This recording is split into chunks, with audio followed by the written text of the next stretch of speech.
Welcome to After Hours, Conversations for Music Educators, presented by Amro Music. This is where we share ideas and work towards solutions to better serve your students. This week, Nick Averwater talks with Scott Lang, a longtime music educator and author who has shared his ideas about leadership, innovation, and positivity with tens of thousands of teachers, both in person and on his website, scottlang.net. His latest book is Music Foundations. This conversation was recorded October 13th, 2020. So let's talk about fatigue, Scott. This semester has been really hard on a lot of educators. That's the word I keep hearing. I'm exhausted. I'm fatigued. What is it about this semester that is just so darn challenging compared to previous semesters? Nick, I don't know if you know this. There's a global pandemic going on. I'm just throwing that out there in case that, what do you mean? What is the reason people are burned out? Because they're dealing in a medium, in a way they were never trained for, in a way that they never wanted to teach. You know, no one ever said, God, I can't wait to get my teaching degree so I can log on to Zoom. Oh man, I cannot wait till I can create a virtual ensemble of the Hounds of Spring. I don't actually want to conduct it. I want to video edit it. You know, no one ever said, I can't believe I'm so excited to actually get to Google Classroom with children. Like, the thing is, this isn't what draws to the profession. But let's be clear, this is the hand that we're dealt. And if anything, music educators are more adept at dealing with this moment in time than any other of our profession. I mean, we are trained. We don't teach the same curriculum year after year. We don't teach the same curriculum quarter after quarter. We don't teach the same curriculum period after period. My jazz band doesn't play what my orchestra plays. My orchestra doesn't play what my choir plays. My choir doesn't play what my percussion ensemble plays because they're in prison. I mean, the thing is that we are adept to pivot in a way that few educators are. And you know, I feel sorry for the math teacher where their curriculum remains largely unchanged. They still have to teach a parallelogram. They still have to teach what a rhomboid is, and they need to teach me first. They still have to teach pi equals r squared. I don't. I get to teach whatever I want. I mean, let's be clear. For 99.5% of the people listening to this, your principal doesn't care what you do as long as you do it well. That's the bottom line. They don't care what you do as long as you do it well. So if I go to my principal and say, hey, I'm going to pivot, we're going to do a integrated thematic instruction concert. He's going to be like, great. Hey, I'm going to do a unit on heroes and worship. And he'd be like, great. Hey, we're going to do a virtual ensemble. Great. Hey, we're going to do chamber music. Great. Hey, we're going to do private lessons. Great. He or she isn't going to care as long as you do it well. We are not only uniquely adept for this moment because we're trained to pivot, but we have the luxury of being able to choose our own course, choose our own destination, and choose our own pathway to get there. You know, and I think that's important to understand, is that by and large, we have been and likely will always be the masters of our own destiny.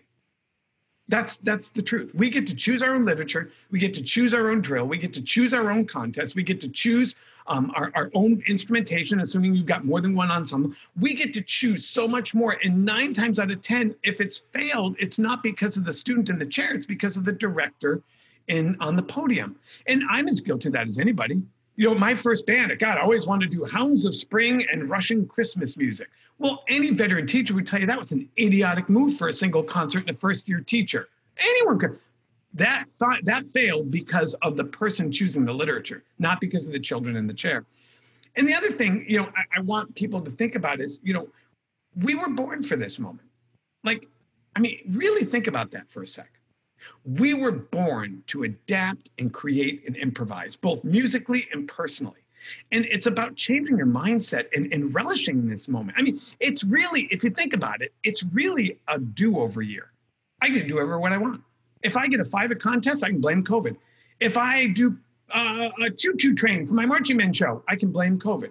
If we don't even go, we have a pep band, I can blame COVID. I can do whatever I want and it will never be held against me. Every director says, God, if I didn't have to do UIL this year, gosh, if I didn't have to go, you know, if I didn't have to go, you know, to the MTSU contest of champions, I'd be fine. If I didn't have to, you don't.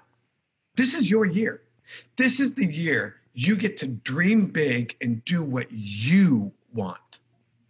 what you want. And, you know, for me, and I have a piece out there that's written for integrated thematic instruction, and it's all based on heroes. I did it with Richard Saucedo. I've done that. It was the greatest thing I ever did in my life. It's the specialist moment of my career.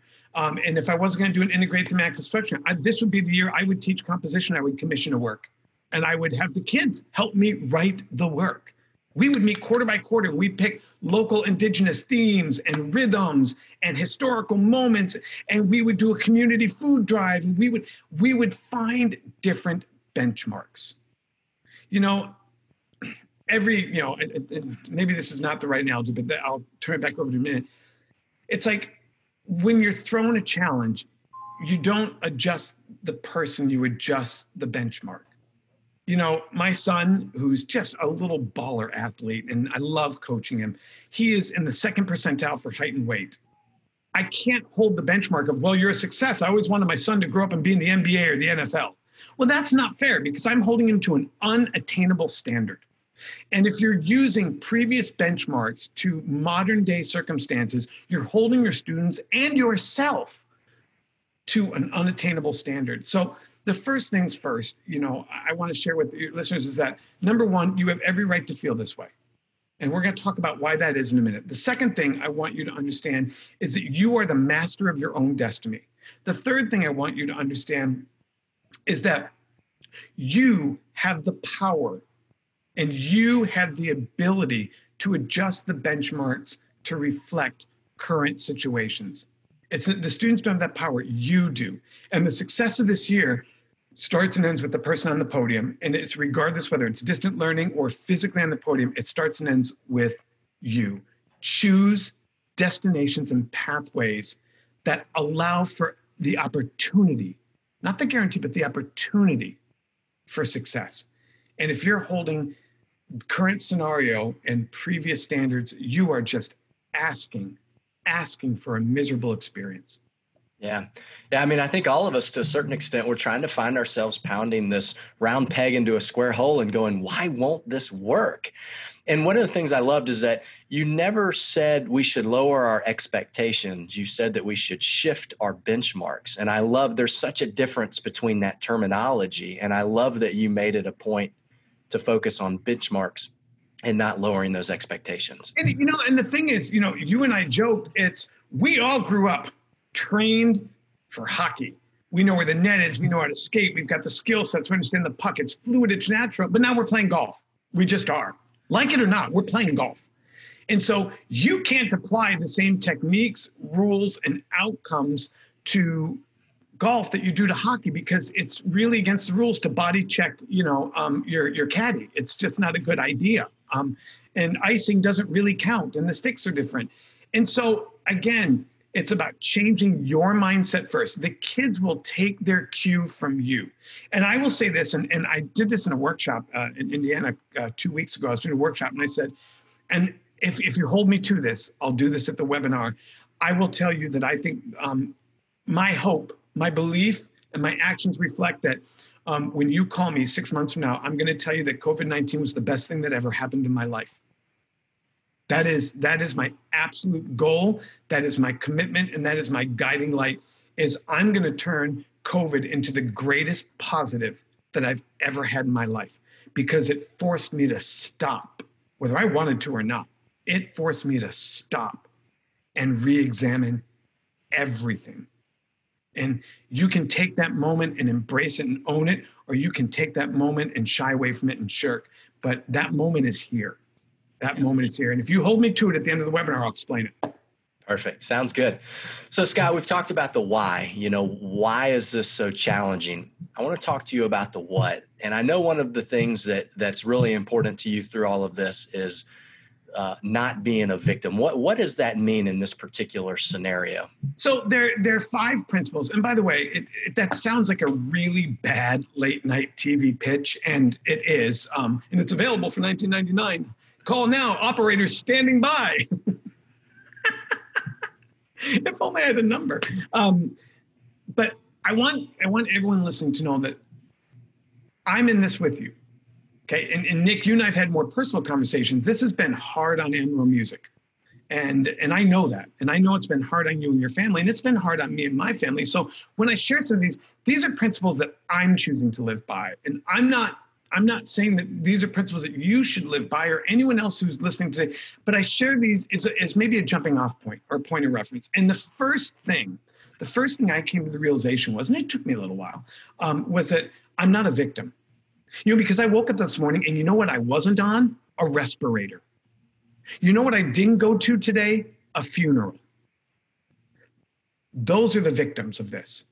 And because I was really thinking one day, gosh, woe is me. I'm not on the road and all my workshops were canceled. And I went, if I ever said that out loud and someone looked at me and said, my grandmother died, I would feel like the world's worst human being because I was comparing my 1 penny problem with their 100-pound problem. And for me, my first important realization through this was I'm not a victim. Victims have lost loved ones and victims are on a respirator. And I am neither of those.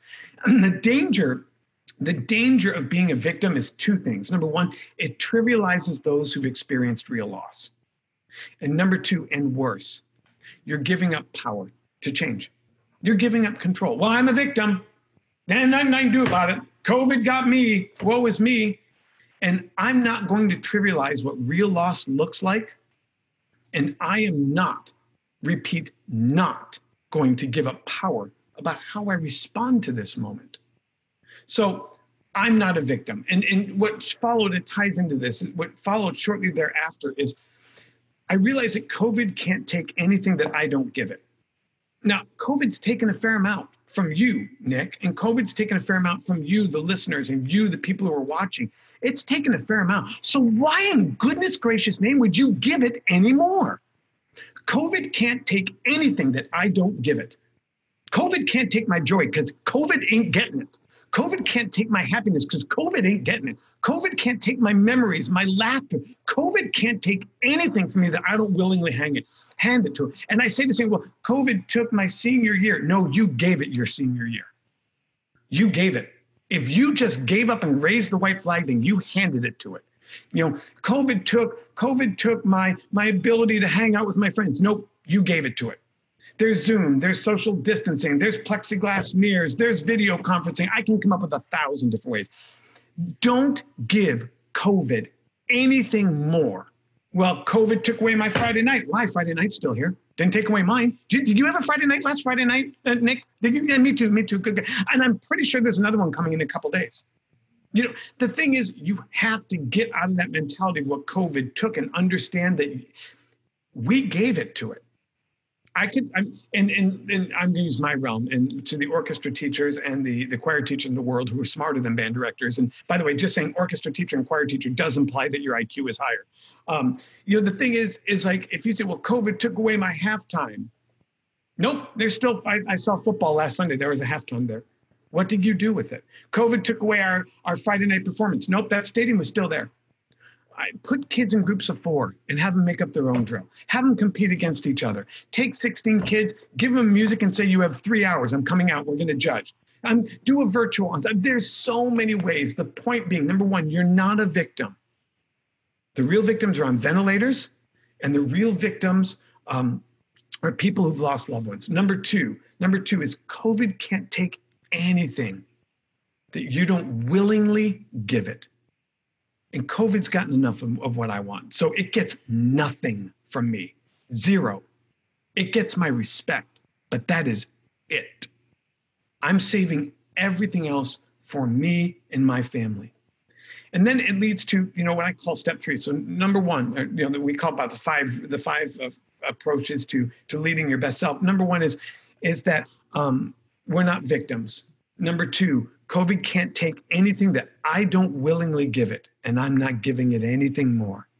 Number 3, find your true north. So there's a guy out there, his name's Bob Goff. And have you ever heard of Bob Goff, Nick? No, haven't.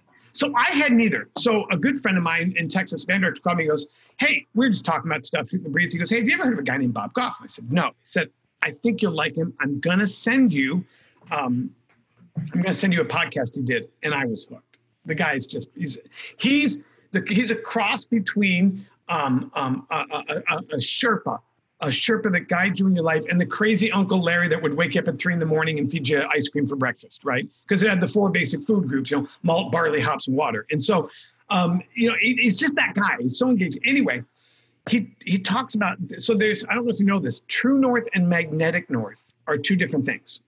And true north is the North Pole. Magnetic north is the magnetic pole of the planet, which generally varies from true north anywhere from 60 to 180 miles. And magnetic north moves every year. And so right now it's moving over, and they're thinking about 60 years, it's going to pass over true north. But the point is, what guys who used sextants and compasses back in the day noticed early on that the North Star did not align with their compass. Anyway, for most people, true north and magnetic north are the same thing, but there is a difference, and it's called magnetic declination. And it's the difference between true north and magnetic north. Now, if I'm guiding by true north and I'm going across the street and I'm guiding by magnetic north, I'm trying to get to true north, the difference is probably a 32nd of an inch. If I'm using magnetic north to get to true north and I go to downtown Phoenix, the gap is probably going to be 15 feet. If I'm using magnetic north to get to true north and I'm going to California, I'm going to get to the north side of LA, not the center of LA. If I'm going to the Hawaiian Islands, I'm going to miss the chain entirely. I'm going to end up in Japan, because over time, magnetic north and true north, the gap grows. And the thing is, so it's about, what is your true north? Now, 9 times out of 10, 99 times out of 100, they're the same thing. I'm going across the street. I'm going to the grocery store. Magnetic north is that bright, shiny object, that cool tool. I'm going to use this, okay? And most of the time, they're one and the same thing. But with time and distance, they change. With time and distance, the greater the time you spend traveling and the greater the distance, the greater the magnetic declination. Our magnetic north are halftime performances, shiny uniforms, tuxedos, superior contest. And most of the time, our true north of changing kids' lives and making better people and providing a positive activity and being a positive role model to them are perfectly aligned with the shiny metal object that is magnetic north. But because of the time we're spending away from one another and because of the distance between us, magnetic north is very different than our true north. And when you stop and think about, what is my true north? Why did I get into this profession? What is my ultimate goal? And for me, it has been since day one. And Alexis may even remember we talked about this when I was in Murfreesboro. We were drinking sweet tea at a restaurant. And by the way, I never known what sweet tea was. So I went to Murfreesboro, Tennessee. And I said, my guiding mantra has always and will always be to make someone better in my presence than they would have been in my absence. That has always been my teaching mantra, to make you better in my presence than you would have been in my absence. Better at what? I don't care. You have better manners? Fantastic. You're more punctual? Great. Harder working? Great. Nicer? Super. More musical? Great. It's not up to me to decide what you're better at. What I want to know is that having been in my presence positively impacted your life in some way. That is my true north. And it is not halftime shows and superior ratings and medals and trophies. It is that. And true north remains unchanged. Magnetic north moves. So I challenge the folks on here, what's your true north? And by the way, put it in the chat box. Don't just think about it. Write it down. Stop the car, pull it over. Well, slow down first. No sudden stops. What is your true north? Because I will tell you, COVID has not changed. It changed the way you get to that destination. But your destination of true north has to remain unchanged. It has to. The pathway to get there may be different, but the destination has not changed. You still have students, they still have a Friday night, and they still look to you as their guidepost. Step 1, you're not a victim. You're not on a respirator, and you didn't lose someone you loved. And if you did, you have my thoughts and prayers. Step 2, COVID can't take anything you don't give it. Don't give it anything. Step 3, Find your true north, not magnetic north, your true north. What got you into this profession? Step 4, make small corrections based on your true north. You know, it's easy to go, well, it's all Zoom now. I got to change everything. No, you don't have to change everything. You need to change some things. But people in general crave consistency, and students, young people more than anyone crave consistency. You know, and nobody likes the leader that's totally erratic. And nobody likes the teacher like, well, what kind of mood's he in today? You know, high, high, high, low, low, low, high, high, high, low, low, low, fast, fast, fast, slow, slow, slow. It's like dealing with the entire cast of what is the Disney movie, the Pixar movie, where they're all inside the girl's head? Somebody from the chat's going to have to help us out on this one. I can see the characters. And my favorite character is Anger. Oh my God, I just love him. Like, I want to hang out with him on a Friday night. So no one likes that. It's about making small course corrections. And if you're like, I'm going to do a 180, well, then you're just going backwards. Well, I'm going to do a complete 360. Well, then you've stopped all forward momentum and you're now facing the same direction. You know, and the thing is, it's the old expression of a small correction over a long period of time creates a significant change. A small correction over a long period of time creates a significant change. So think about what are the little things that I can change. You know, maybe it's I used to write it a thought for the day on the board. Well, now pose it as a live question, email it out, text it out. Maybe we used to do a halftime show. Now we're going to Google halftime shows. We're going to critique them together. Maybe we'll do a best of drum corps. Maybe we'll all make adjudication tapes on the Blue Devils. Wouldn't that be fun? Like, seriously, making an adjudication tape and then comparing your score to what really was scored. I mean, there's thousands of different ways. Small corrections over long periods of time create significant change. Number 1, you're not a victim. Number 2, COVID can't take anything you don't give it. Number 3, what is your true north? Number 4, small corrections over long periods of time create significant change, and kids crave that consistency. And then the last one, this has been the most profound one for me. Talk to the person you are. And I wrote about this last week, if anyone reads my blog or lines your birdcage with it. Talk to the person you are every day. Talk to yourself every day. And last week's thing, I said, I'm a self-talker. I talk to myself. I wander around the house and have full-throated conversations with myself. My kids think I'm just crazy. And my youngest one laughs at me. He goes, "You're mad." And I go, "What do you mean?" He goes, "Because you're just talking to yourself and you're all angry." Because I'm thinking about things. That's how I practice. I'm a self-talker. I don't need, and he's always like, other people talk to people. I'm like, yeah, but I don't need that. Like, I got me and I'm perfectly happy. And, I make myself laugh, so I don't really care about you. And so the thing that Bob Goff said, which profoundly impacted me, was he said, don't talk to the person you were. You've been there. Don't talk to the person you are. You're there. Talk to the person you want to be 10 years from now. And he says every one of you is a version of yourself. So every decade. So 0 to 10 is version 1.0. 10 to 20 is version 2.0. 20 to 30 is version 3.0. And with each version, for lack of a term, with each software update, you get better. You get better as a human being. You get better at navigating the world. I hope that version 5.0 is better than version 4.0. And the thing he said, which is really profound, he said, always be talking to the next version of yourself, because you need to know how they got there in order to be there. And for me, and I figured this out, and it was probably April, maybe May.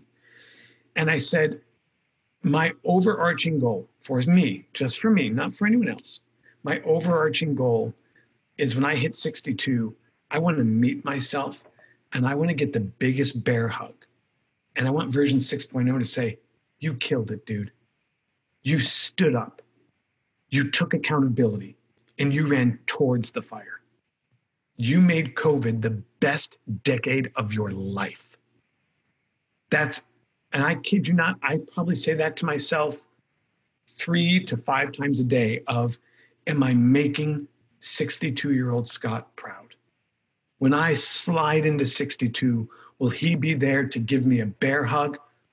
Or will he be there and look me in the eye and say, coulda, shoulda, woulda, my friend. Coulda, shoulda, woulda. So wherever you are, whether you're a high school student at 17, what is version 2 or 3.0 saying to you right now? If you are 32, what is version 4.0? Where are they? You're looking to them. They're standing on a mountain somewhere. How did they get there? What path did they take? What choices did they make? How hard did they have to work? Always be talking to the next version of yourself. Step 1 is I'm not a victim. Step 2 is COVID can't take anything from me that I don't willingly give it, and I'll give it no more. Step 3 is find your true north.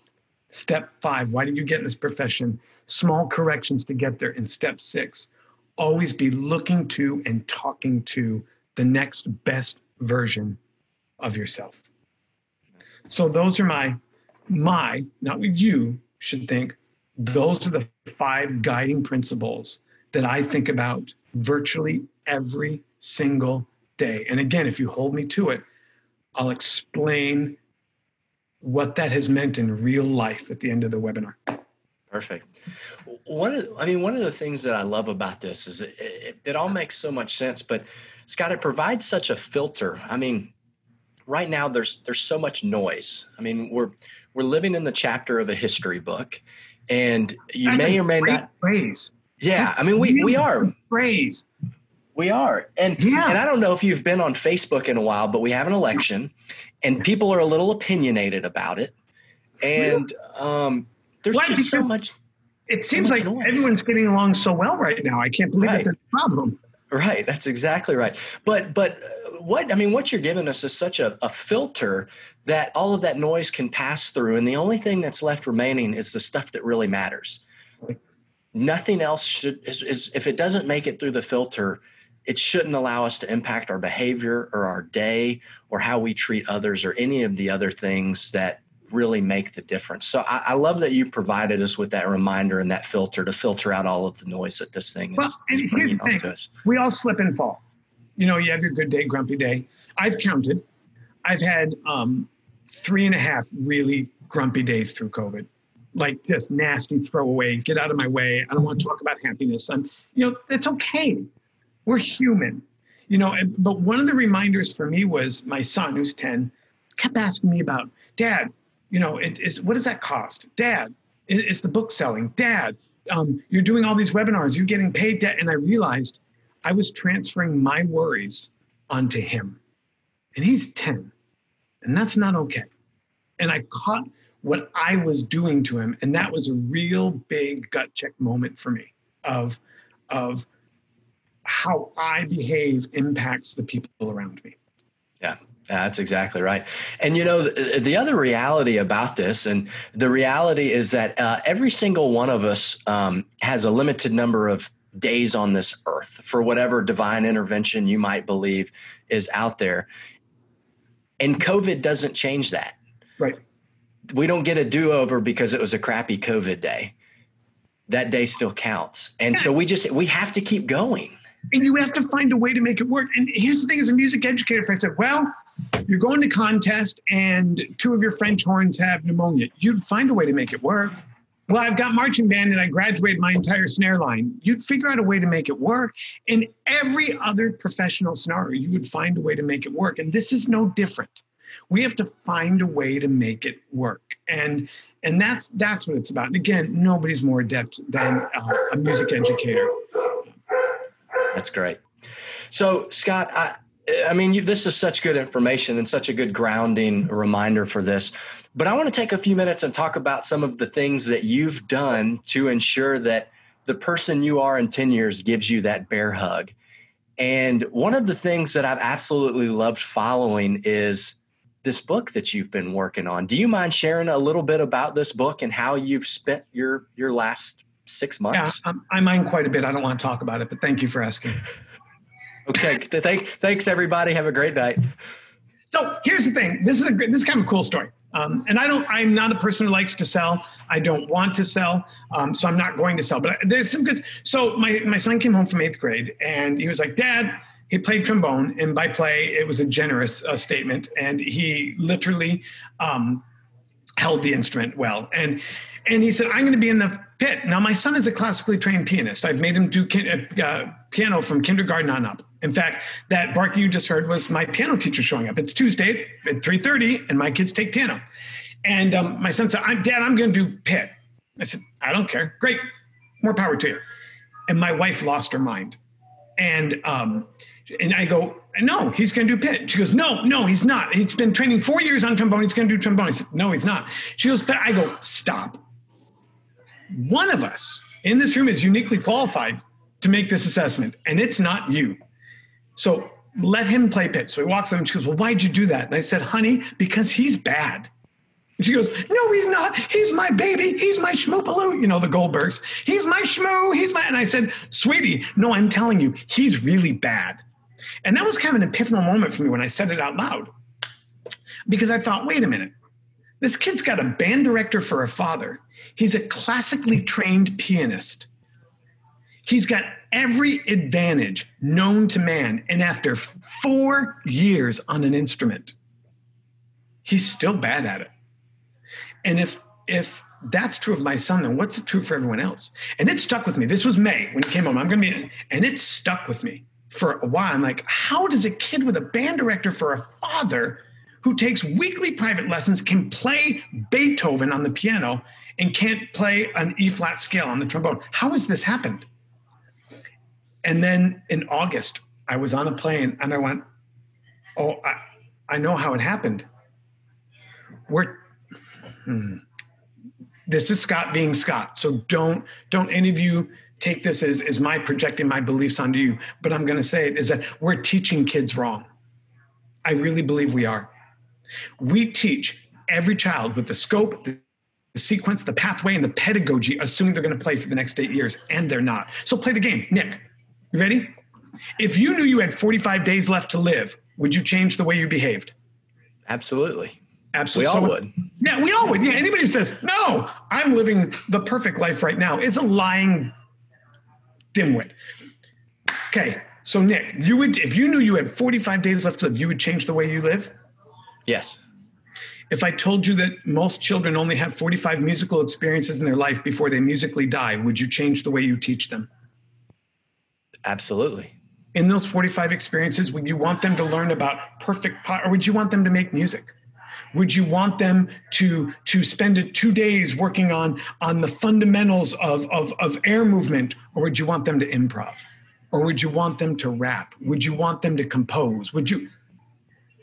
The thing is, most kids in America, there's 2 different ways to teach elementary school in America, elementary beginning music. One is what I call the Texas, Oklahoma way. You start in the 6th grade, you go 5 days a week, and you go through. The other way is a superimposed pull-up program. You start in the 5th grade or 6th grade, and you go every 3rd or every 4th day. It's about 50-50 in this country. It's actually 60-40, 60 start in the 5th, 4th grade. My son is one of those. As you well know, you and I've talked about this, 40% of kids quit after year 1. Okay? If you go every 3rd day, that means you get 45 musical experiences, and then you put your horn away and never play again. If you make it to year 2, it's an additional 30%. 70% of kids have less than 95 musical experiences in their life. And we teach them a scope, a sequence, a pathway, and a progression that assumes they will play for the next decade. And the math isn't true. We're teaching children the way we want them to end up, not the way they are ending up. We're teaching them assuming they will be professional musicians who will play through the end of 12th grade and audition for Allstate, when the math says 97% of them won't do that. No matter what we want, we cannot project our reality onto today's children. They project their reality onto today's teacher. And so I had that epiphany in August, sitting on a plane. I said, okay, if I know a child only has 45 days to make music, what would I want them to learn? And I made a list. And I wrote a book. These are the 45 lessons that I want children to learn. They're going to improv. They're going to get layered experiences. And the thing is, what's really cool about it, not only have we've layered social emotional learning into the leadership, personal development, because the thing is, everyone knows that music teaches leadership and personal development. We know that, right? I mean, yeah. The thing is, it's only formalized at the high school level. I get calls all the time. Would you come speak to middle school kids? There's nothing out there. There's no one who'll speak to them. It's not my bag. Do you know a book you could recommend? I don't. The thing is, so not only did we put a structure to the social, emotional, personal development component, but then what we did is we took the music curriculum and we layered it and embedded it in it, which is super cool. So like one of my favorite things in here, let me see if I can find it. Of course, I should have bookmarked this, but I didn't. There's a chapter in here in which it's super cool. And there's a girl named Ellie. And Ellie is a French horn player. And Ellie has Asperger's syndrome, otherwise known as autism. They don't call it Asperger's syndrome anymore. Ellie has autism. So what you're going to see is up here on Beekeeper, up there, we take every page and we have a musical component. Then we add a social emotional learning component, and then we add a leadership component. So on this page, Ellie, we talk about buzzing. That's our musical component, okay? That's the musical construct we're building it on. And then the actual activity is called Beekeeper's Blues, and the kids actually buzz. So it's skill development based on the musical component. But then Ellie, who has autism, talks about how children with autism tend to fixate on things. And she's fixated on bees. Do you know that the queen bee works 24 hours a day and that she lays over 2,000 eggs each and every day? And we turn that into a lesson on work ethic, all in one page. And so what we've done is there are concepts for the child who wants to grow up and be a future musician, but there's also concepts for the child who's just going to grow up and be a child. And there's social emotional learning elements so that kids have empathy towards others and are learning about others. And then there's a leadership moment. And then at the end of it all, at the end of almost every page, the parents have to sign off and interact with the kids. And so it's really super cool. Then we did one other thing, or we did a lot of things, but in unit 2, in unit 1, it's solo. It's all about you, and it's one line. Unit 2 is duets. It's all about interpersonal relationships, and there's 2 lines, but now there's layered instruction. There's an advanced line and a beginner line, so the advanced kids can shoot through and progress, and the beginner kids aren't overwhelmed. In unit 3, they go to trios, and it's about leadership and role modeling in large groups. In unit 4, they go to quartets, and it talks about the leader in the large ensemble. And they actually get to do chamber ensembles, and they decide dynamics, and they decide articulation, and they decide phrasing. And we even teach kids that music is what you make it. We teach them to read music backwards. We teach kids to read music up and down in a U shape and an N shape. We teach kids to read it in a tic-tac-toe because it's all about music literacy. It's about the volume of music that you read, because we believe that the more you read music and the more fluent you are in literacy, the more you're going to enjoy your horn. The more you're going to enjoy your horn, the longer you're going to stay with it. And then in unit 5, it's super cool. The kids get to improv, the kids get to compose, and the kids get to learn about style. So we have a classical piece, a swing piece, a blues piece, and a rap piece. And the kids learn about what makes a B flat's a B flat, but what makes it classical versus swing versus rap versus blues. And then we teach them to play the same music in different ways. So they have to play William Tell Overture as a swing chart, and they have to play the blues in E flat as a classical chart, and then they have to improvise and rap and write their own lyrics. And they learn that there are many musical styles, and that it's how we interpret them that makes them what they are, not the notes on the page. So holistically, it's pretty different, but it all stemmed from the belief that if you only had 45 days left to teach a child, what would you want to teach them? And that was the genesis of the book. That's a pretty good true north that you've used to write that book right there. That's great. A little giveaway, my best year of my life will be COVID, because I wouldn't have found that true north. No, that's not true, because I came up with it before COVID, but I wouldn't have found the time to write it if it weren't for COVID. Yeah.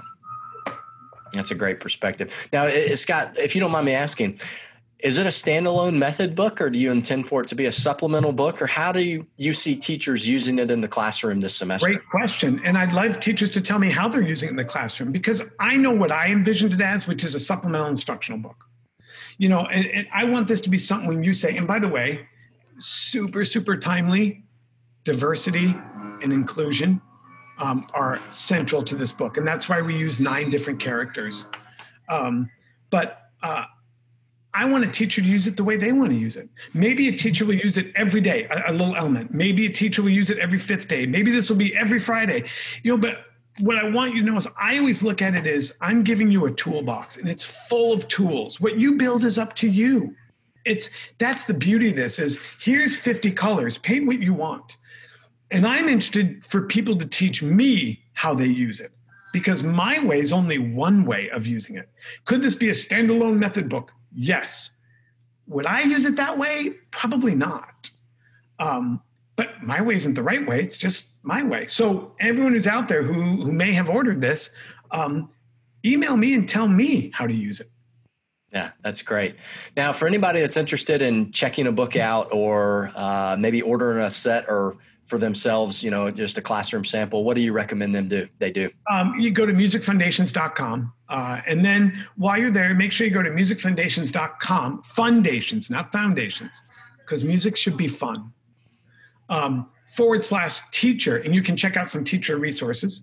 If you're not on my email list, scott@scottlang.net, you can join it there or be part of the music. My passion project, Nick.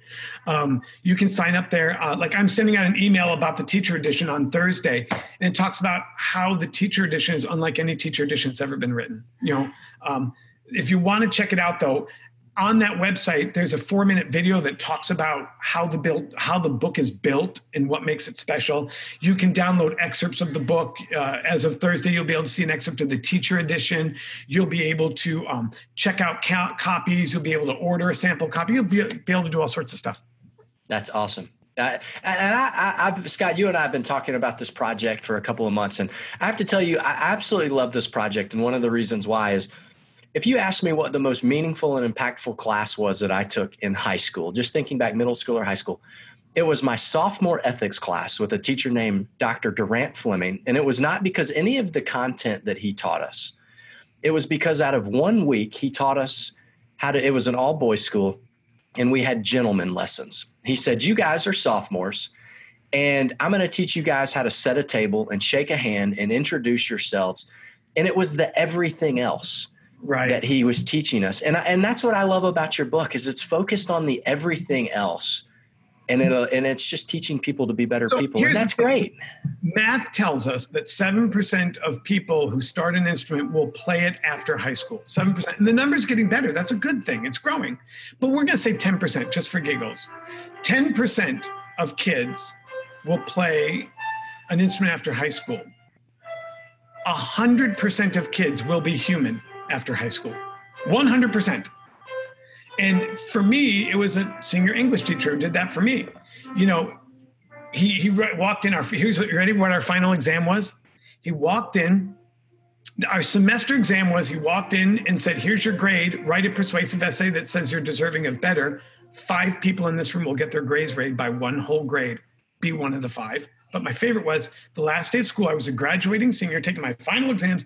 He walked in and wrote a big bad word starting with an F on the whiteboard. Big across the board.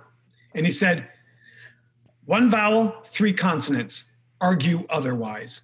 And he walked out. And his whole thing was think for yourself. Be a human. Self-examine. See what you believe, what you feel, and write from that. And I'll never forget it. Never forget it. Yeah, that's great. So these lessons are running through this book and into the curriculum. So I think that's Bob so Sheldon, by the way, wrote the music. And so the music's pretty straight up legit. The music is every bit as legit as the curriculum. That's fabulous, Scott. Well, congratulations. And I suspect 62-year-old you is looking forward to that hug because that's a huge accomplishment. I mean, you are changing the way some of this material and such important material is being taught. So that's awesome. That's awesome. I appreciate that. Yeah. So Scott, as we approach kind of the last few minutes of our conversation here, first off, you've been teasing us with a conversation. You keep saying, be sure to ask me about, and I have to admit, I'm blanking on what it was, but I'm asking you about it right now. It was hold me accountable to tell you why COVID will have been the best year of my life. Okay. So let's hear that. And then any other closing thoughts you have that you want to have as we depart. For me, and again, please understand, I'm in no place. I was talking to someone not that long ago, and they were so proud of themselves. They're in our business. They said, I'm a disruptor. And I said, I'm a father of 2 kids. Like, I don't aspire to titles. I've given up on that. I want to slide into that 62-year-old Scott and be proud of myself. And so when that started, I decided that I was going to do everything possible in every day to turn a negative into a positive. And, an example being, I looked at my business and went, the negative says, I may never travel again. It may all be over. And the positive says, but then what's next? Because about every 7 years, I reinvent something, it be part of the music, or, I was teaching for 7 years, and I became a department chair, and then I became an administrator, and then I taught for 7 more years, and then I became a speaker, and then after 7 years, I created Be Part of it. And I hit that juncture, and I was actually a year overdue. And COVID forced me to stop and say, re-examine everything. That was a huge positive in my life. COVID forced me to really, for those who don't know, when I wrote the book, it was supposed to go to a publisher, and the publisher called me on May 1st and said, we're not publishing anymore. We're closing up. And it could have been a sucker punch, but it allowed me to write the book I wanted, because a publisher would never publish 112 pages in full color. It's not cost effective. A publisher would have never let me use the characters I wanted. And I turned that into a positive. And I got to spend more time with my kids. And talking to the 62-year-old Scott made me be a better version of myself than I would have been had COVID not hit. And you ready for this, Nick? I bought a cabin 2 weeks ago in the woods. I hung drywall the last 10 days in the middle of the woods. I've never hung drywall before. But I thought, well, if I'm not traveling, I want to I've been thinking about, where do I want to spend my off time, or when we get older and Phoenix is hot, and I want my kids to have these memories with me of fishing, but I never did anything about it. And so I bought a cabin 2 weeks ago, and it's a bucket full of ugly. It is ugly. And I have been learning electrical, and I've been learning drywall, and I've got the cuts on my hands to prove it. And I was up on scaffolding all weekend using a Dremel, tearing out a wall. That truly, I wouldn't choose for the past 7 months. I wouldn't choose for the past 7 months to happen to anyone. I wouldn't do that. But it happened. And I am determined to make every day the best day that I could have made it. And you asked for a final thought. When you're in a building that's on fire, the natural inclination is to run out of the building. And that's what we train you to do. That's what we teach you to do. And you and I were just talking about this before we turned on the recording, was that everyone in our profession is run to their foxhole because they're scared. Oh my God, retail's down, sales are down. We're scared. We've got to run. Let's hide. Let's get in our foxhole. Let's cut, and hide. When the building catches fire, when a crisis hits, we are taught and trained, and the reasonable, rational thing to do is to run out of the building. But the question you have to remember is, we remember the people that ran back in to help others. And that, I hope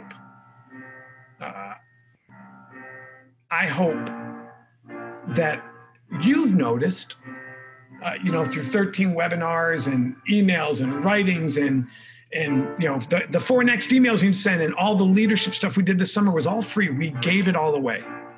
Everything. The business is decimated. It's gone. But even in that moment, I want people to remember that I ran towards the fire. I helped others get out. And your kids are in this burning building, your students. And they will remember you if you run back towards the fire. They will never forget you. You said you wanted to change lives. You said you wanted to have an impact. You say you want to make a difference. Now's your moment. And there's never been a better moment to do those three things than right now. And you wouldn't have had it without COVID. You wouldn't have had it. COVID has given you a gift as much as it's giving you a burden. Which one you carry is a choice you make. Carry the gift. Leave the burden behind. Carry the gift.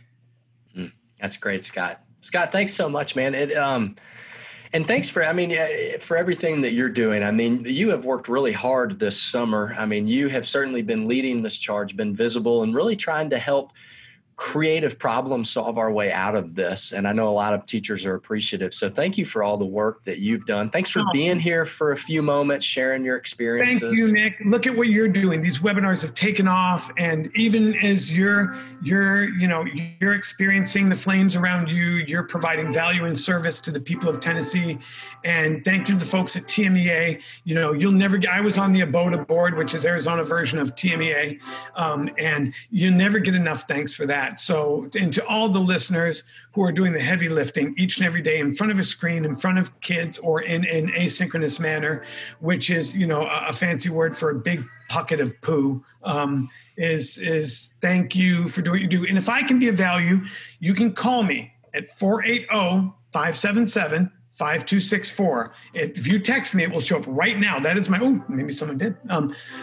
Actually, I'm just looking for friends, Nick. It's a desperate cry for help. But 480, I'll type in the text box, 480-577-5264. I pride myself on answering every email and responding to every call. I do not like or respect people who disrespect people with silence. You will always hear from me. So if there's anything I can do, or you just want to scream at someone, call this guy. Phone number's in the chat box.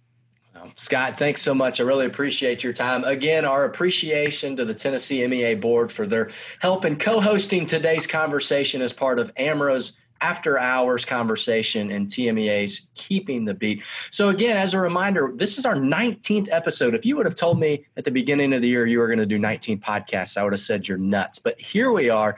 We're having a ton of fun doing it. And if you would like to listen to any of the previous conversations, some of which Mr. Scott has been on, you can do that wherever you find your podcast. So until next time, we look forward to seeing you next week with Marcia Neal. Scott.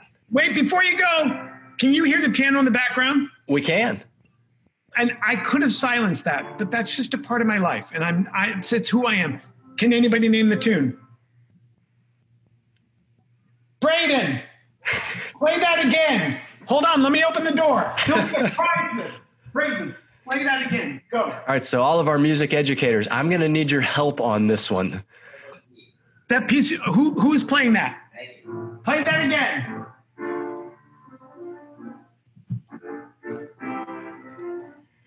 Dun, dun, dun. Yeah, I recognize that tune. My son, I make him choose one classical piece every period, before we do it, and he gets to choose one pop piece. My son chose Rick Astley. Love it. It's an internet thing. He found it on the internet. Now my son is playing Rick Astley. Literally the entire internet knows. All right, I just wanted to end with that quirky note. Thanks. Love the music going on. Good luck to you guys. Scott, enjoy all of this. Have fun at your cabin. Guys, everybody, good night. Stay safe. Wear a mask. We'll see you next time. Goodbye, everyone. You've been listening to After Hours, Conversations for Music Educators, presented by Amro Music. This podcast features conversations with music educators who are finding innovative ways to teach their students. You can hear and see more conversations at amromusic.com/afterhours.